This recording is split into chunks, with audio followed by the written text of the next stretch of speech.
Hi there. I feel very honored to be here tonight telling you all about our family's cancer journey. To say our family has been touched by cancer is an understatement.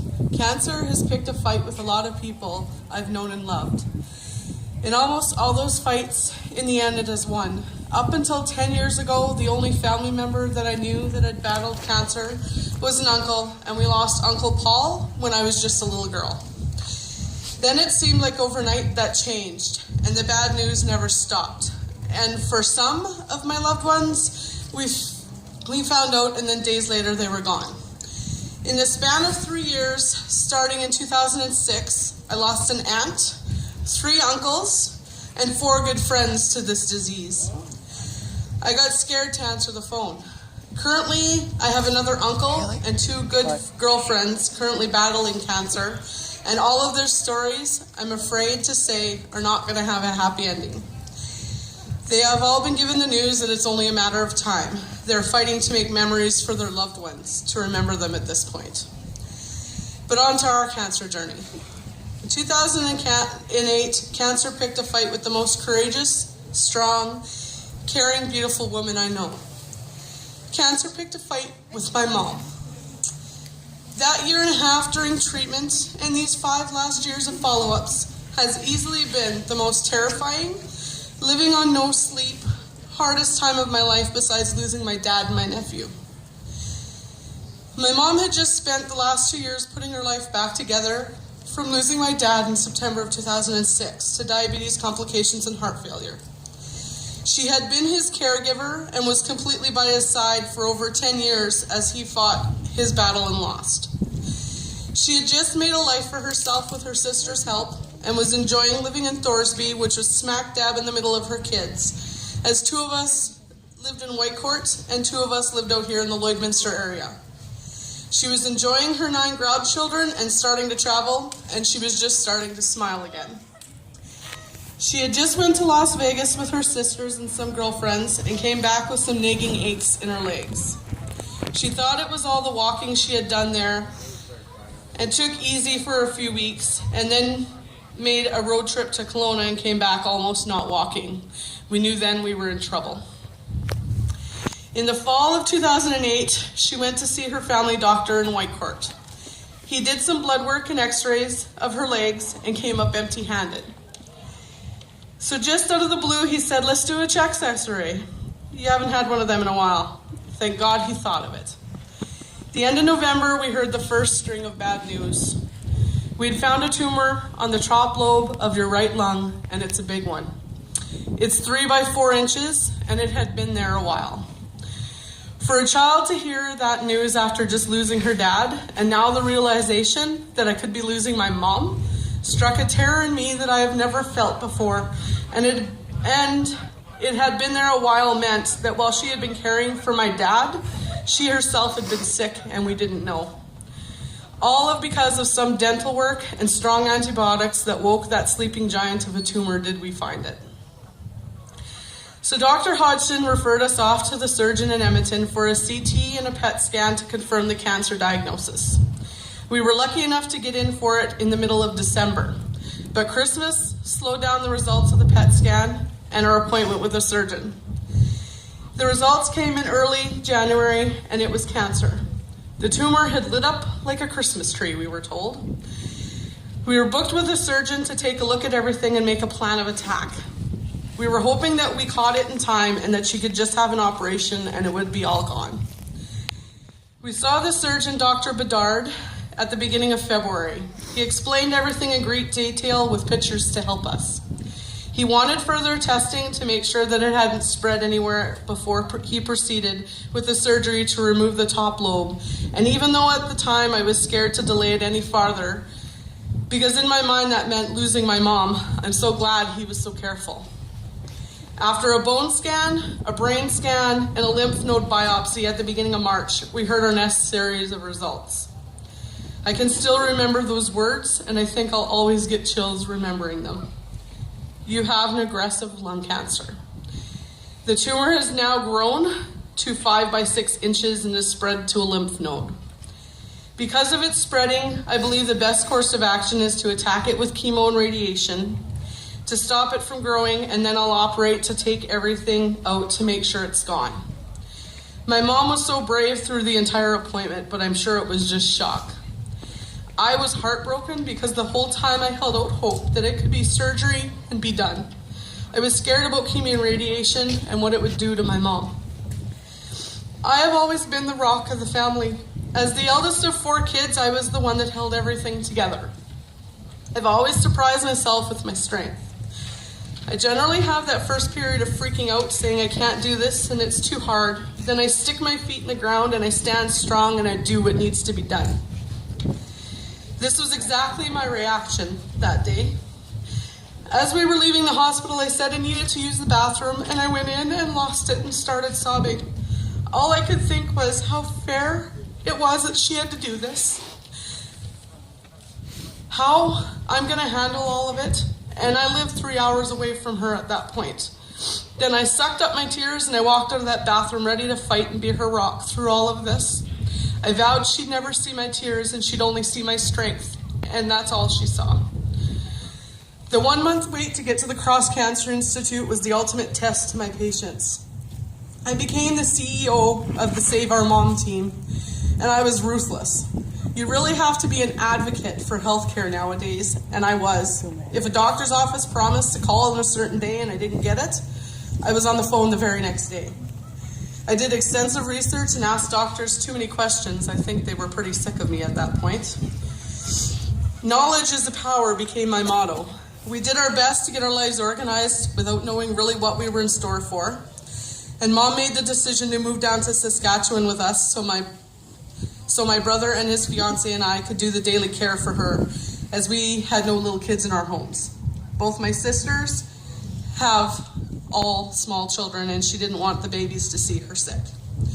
This meant a lot of early morning trips on roads we never should have been on, and my 4x4 Tahoe became our cancer mobile.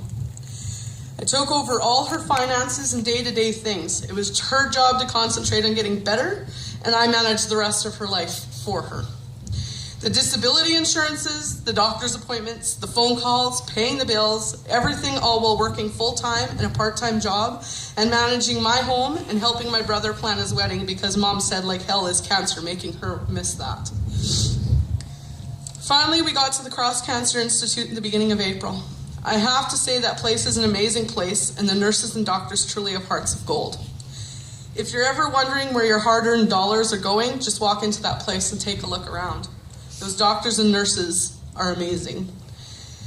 We met Mom's oncologist, Dr. Chu, and her radiologist, Dr. Fairchild. We were told that it's a fast-moving lung cancer. Her being diabetic worked against her, as cancer needs sugar to grow. We were told that our surgeon had made the best decision because if he had just operated, the cancer having traveled to the lymph node, she would have had months to live.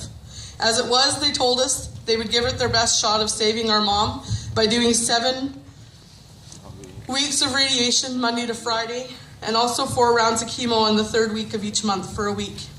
They said if she didn't respond to treatment, they were giving her about 15 to 20 months to live. They were worried about the anti-nauseant drugs as they caused her blood sugars to spike, and Dr. Hodgson, the family doctor, would receive ports and we'd have to work with him to control it. We called him daily. We started treatment at the beginning of May. Mom had to stay in the city during the week, so our family made arrangements to live for the 7 weeks of radiation at my aunt's house. My sister, my brother's fiance, and myself all took turns staying with Mom each week to look after her and support her through so she wasn't alone. My weeks were the chemo weeks.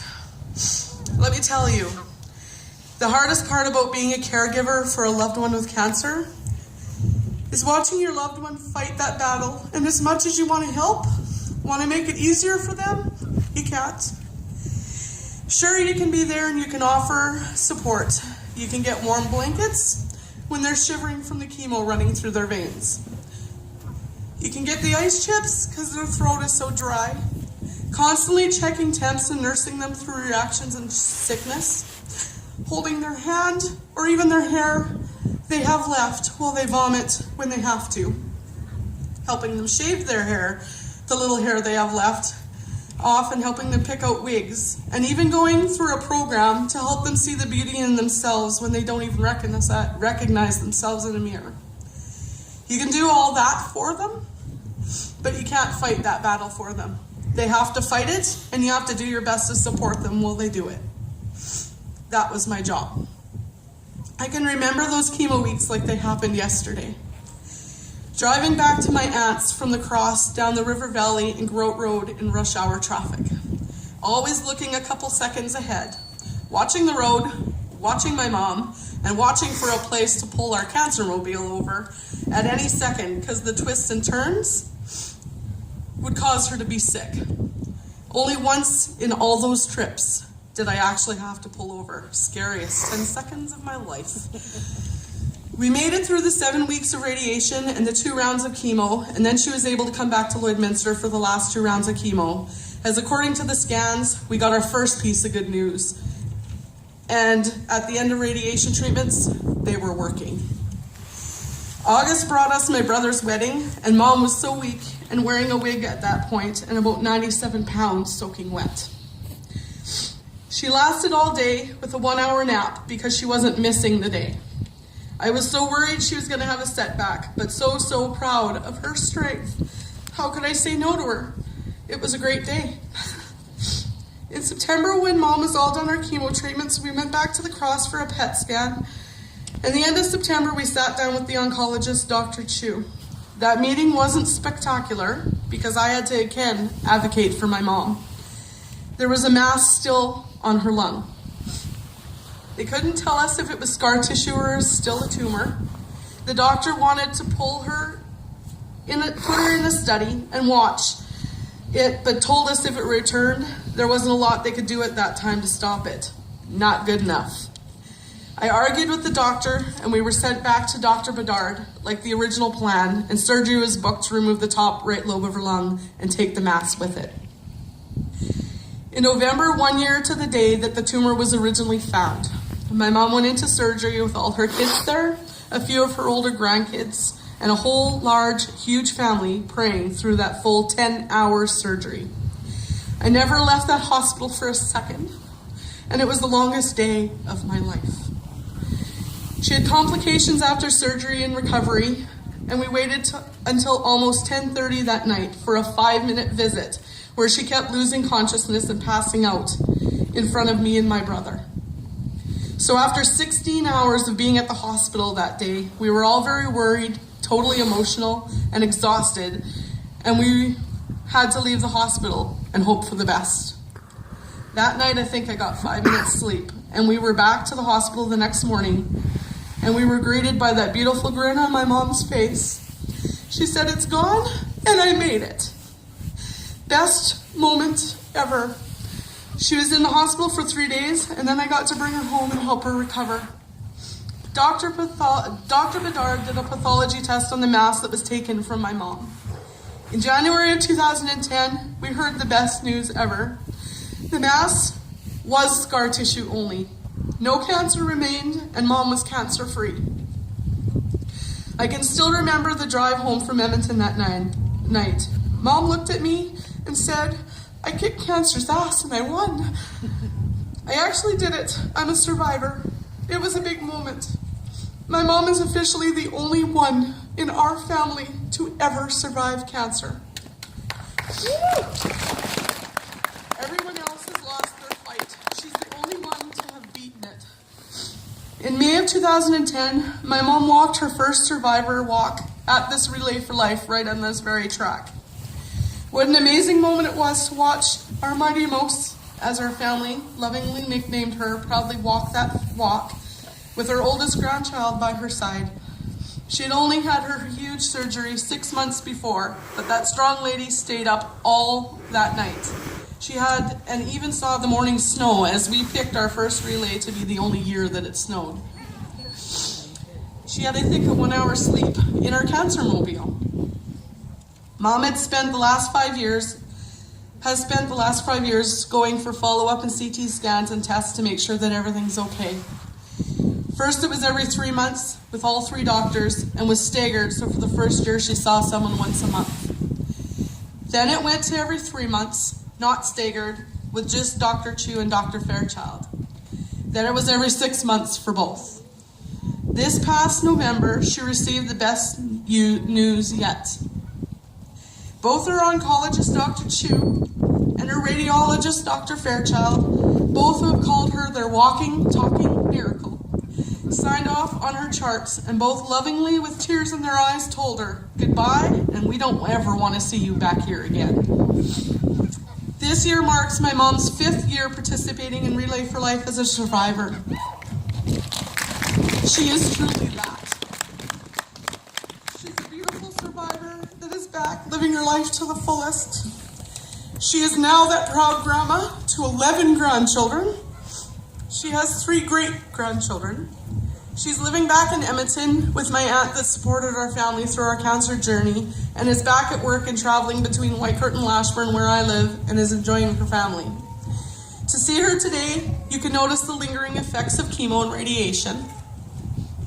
She tires easily. She's still very underweight. She has to take calcium for her bones.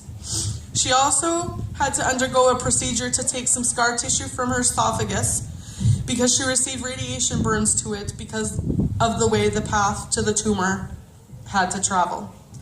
So the scar tissue builds up and it makes it hard to swallow food. She will be undergoing a second procedure shortly for more scar tissue. But she's here and she's laughing again and grinning and loving life, and that's what counts. So that was her journey. We were very lucky and so very blessed to have had a happy ending. Many don't. And we only have to look at our extended families to be reminded of that. The most important thing I can say tonight is, having been caregiver for my mom, that supporting a family, even if it's a big hug, no words needed, is the best thing you can do to help when they are facing the biggest challenge of their lives. Just be there. Be present and just be their friend.